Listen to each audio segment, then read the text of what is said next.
Donc, effectivement, on va s'intéresser à la problématique des infections respiratoires basses chez l'enfant, le fameux IRA-B comme on dit, et puis essentiellement donc l'aspect écologie bactérienne en Afrique. Donc, l'Afrique, c'est quand même 30 415 873 km², avec qui correspond en termes de densité la 3e mondiale et 54 pays. Juste pour rappeler qu'au niveau du climat, il y a de telles différences climatiques. On l'a vu tout à l'heure quand on avait parlé de la circulation du virus de la grippe. Donc, c'est dire que l'écologie bactérienne en Afrique, c'est dire que l'écologie est forcément variable en fonction donc de la zone où on se trouve, ainsi que sa circulation. Alors, la question de recherche, c'était donc l'écologie bactérienne regroupe donc les germes qui sont dans l'arbre respiratoire de l'enfant. Et donc, les pneumopathies bactériennes non tuberculeuses constituent à peu près 50% des pneumopathies infectieuses. C'est ce qu'on retrouve dans la littérature. Au niveau de l'OMS, donc, je ne vous apprends rien, Streptococcus pneumoniae, agent pathogène le plus souvent responsable de la pneumonie bactérienne de l'enfant. Hémophilus influenzae type B, deuxième agent étiologique le plus fréquent. Là, on ne parlera pas de virus dans cette communication. Et puis, le problème de l'infection à VIH. Donc, en fait, l'écologie microbienne est variée avec des bactéries. Et qui dit bactéries dit malheureusement émergence de la résistance aux antimicrobiens, véritable enjeu de santé publique selon l'OMS. Et certaines bactéries développent les résistances aux antibiotiques, même les multirésistances. Alors, juste pour rappeler ce vieux papier qui date de 1990, où pour la première fois, l'OMS avait parlé des infections respiratoires aiguës. Et donc, on s'est tous rappelé, il fallait faire la classification entre le haut et le bas, il fallait faire la classification entre la durée, moins de 30 jours, aussi donc les différenciations en termes de niveau de gravité, et aussi au niveau des prises en charge, selon que la prise en charge était A, B ou C, donc radioclinique, clinique ou clinique et bactériologique. Donc aussi, le programme IRA, c'est vrai qu'en tant que universitaire, on avait été un peu choqués, mais on comprenait que c'était un problème de santé publique. Donc, la classification des tableaux sans stéthoscope qui nous a menés avec donc le stade 1, 2, 3, avec le tout rhume, pneumonie grave et les conduites à tenir, dans lesquels on a essayé, donc quand on prend les ouvrages de référence, d'insérer les terminologies qu'on apprend à l'université. Alors, je pense que ce n'est pas le bon. Mais bon, on va aller rapidement puisque j'avais diminué mes diapos. Les tableaux cliniques, on les connaît. C'est pas le bon.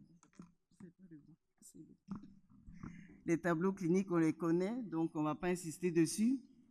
Je voulais m'arrêter sur ces slides pour dire que d'un côté, on voit bien en rouge donc la place des IRA-B en Afrique.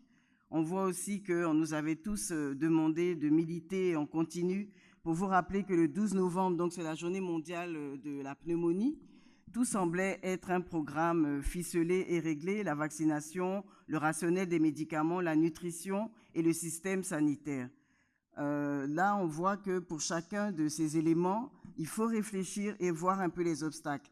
Quand on prend le volet vaccination, on voit, là, c'était une étude qui avait été faite en Corée, tout simplement pour dire que suite au début de la vaccination pour la valence 13 qui avait été mise en place, on se rendait compte rapidement que malheureusement, les valences donc prises en compte dans les vaccins étaient donc en diminution, comme on le voit sur ce slide. Par contre, d'autres valences ont émergé et ces valences-là, malheureusement, aussi étaient résistantes à certains antibiotiques. Donc, le changement dans la répartition des sérotypes parmi les isolats de streptocoque pneumoniae résistants aux antibiotiques chez les enfants, avec l'introduction du vaccin conjugué contre le pneumocoque à valence prolongée, n'avait pas complètement réglé le problème. On a vu ça dans beaucoup de travaux. Là, c'est une étude à Cape Town et au Ghana où on a les caractéristiques moléculaires et sensibilité aux antibiotiques des sérotypes pneumococciques de PCV13. Et on voit donc sur ce graphique que, en fait, on a une multitude de sérotypes qui circulent et dont la distribution de ces sérotypes sont autres que ceux pris en compte par la valence du vaccin. Et sur l'autre schéma, on a la caractéristique donc moléculaire et la sensibilité aux antibiotiques des sérotypes pneumococciques non PCV13 chez les enfants qui étaient donc vaccinés à Cape Town et aussi au Ghana. Donc du coup, entre l'ancien papier et le nouveau challenge de 2025 qui est de mettre fin au décès évitable des enfants par la pneumonie et la diarrhée d'ici 2025, beaucoup d'encre ont coulé et on reste toujours dans cette problématique. Alors le défi microbiologique, c'est que la majorité donc des IRB sont non documentées, les étiologies microbiologiques sont souvent non retrouvées, les méthodes conventionnelles sont limitées et les méthodes moléculaires ont une approche syndromique pour laquelle on nous demande d'échanger avec le bactériologiste et donc l'antibiothérapie inappropriée va rendre une conséquence individuelle et collective avec résistance aux antibiotiques. On en a parlé. La prescription des antibiotiques, on le voit selon l'Agence nationale de sécurité du médicament, c'est pratiquement, quand on regarde le côté ORL et poumons, c'est 2 prescriptions sur 3. L'écologie bactérienne est donc un problème plus aigu en Afrique, puisqu'on l'avait dit, le problème de surveillance, de prescription, de modification des écosystèmes et l'utilisation des antibiotiques. Alors, on se ramène combien soit le pays n'a pas de guidelines, soit est-ce qu'il va vers des guidelines. On a par exemple le E-Pili tropical, on a aussi le guide antibiothérapie donc, de la société marocaine. Tout ça pour dire que l'épidémiologie microbienne des IRB a-t-elle évolué et que faire? Alors, quand j'ai échangé avec ma collègue bactériologie, je ne reviens pas sur les bactéries, on les a déjà citées, avec 90% dans les pneumopathies aiguës communautaires et le staphylocoque notamment qu'on retrouve comme autre germe. Tout simplement pour dire que les bactériologistes ont la même préoccupation que nous du haut et du bas, pour dire que en fait, la flore est importante au niveau de l'appareil eau, avec des bactéries gram positives et des micro-organismes potentiellement pathogènes. Par contre, c'est pratiquement stérile au début, puisqu'au point de vue anatomo-clinique, tout ce qui est staph, streptocoque et autres se retrouve d'abord au niveau de l'arbre respiratoire supérieur et qu'en fait, dans la voie aérienne inférieure, au niveau des bronches, c'est stérile au départ. Donc, le mode d'acquisition va varier selon le pathogène impliqué, les voies de pénétration et les transmissions et les colonisations locales. Donc ici, c'est des répartitions en fonction, donc, dans la pneumonie aiguë communautaire. Donc en pourcentage, on voit que là, dans cette étude, le staphylocoque est à 6%, le pneumonie à 34% et le hémophilus à 15%. Ici, c'est pour dire, comme on avait dit, 50% de documentation microbiologique avec le streptocoque qui vient en première position. Et ça, c'est une étude qui avait été faite à Abidjan sur l'étiologie microbienne. On retrouve un peu ces mêmes résultats. Alors, au niveau de l'infection respiratoire basse en écologie, donc quand on prend un peu certains pays en Afrique, là je remercie l'équipe du Sénégal qui avait pris comme thème pour ces journées les infections, les IRA chez l'enfant, en tenant compte des niveaux de diagnostic, donc au niveau des données du livre du Congrès que j'ai retrouvé, tout simplement pour dire, là c'est une étude qui a été faite donc à Niamey, et j'ai mis en rouge en fait ce qui m'intéressait, c'est dire que quand on cherche la bactériologie dans cette étude, c'était quand même 200 enfants. On a vu que c'était un syndrome alvéolaire. Les choix d'antibiotiques, on ne retrouve pas de données bactériologiques. C'est une étude là qui a été faite maintenant à Dakar, à l'hôpital enfant de Diamniadio.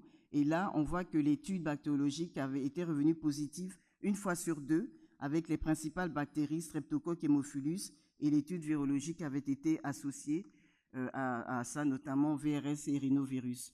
Toujours au Sénégal, mais au niveau d'une situation à risque, puisque c'était les enfants porteurs d'une cardiopathie. La PCR là, avait été positive dans 26% des cas et retrouvait l'hémophilus influenzae dans 10% des cas, autres viroses, et l'hémoculture avait retrouvé le staphylocoque. Alors ici, c'est un travail sur la cartographie de la sensibilité des maladies environnementales qui avait été faite en Côte d'Ivoire et qui faisait ressortir que l'analyse multicritère montrait que la survenue de maladies et des IRA était liée aux unités industrielles et aux eaux usées permanentes, qui nous emmène donc à poser le problème de 2025, arrêter tout ce qui est IRA et tout ce qui est maladies liées au péril fécal. Donc ici aussi, c'est une étude qui montrait là que c'est les saisons humides qui étaient un facteur délétère pour les IRAB.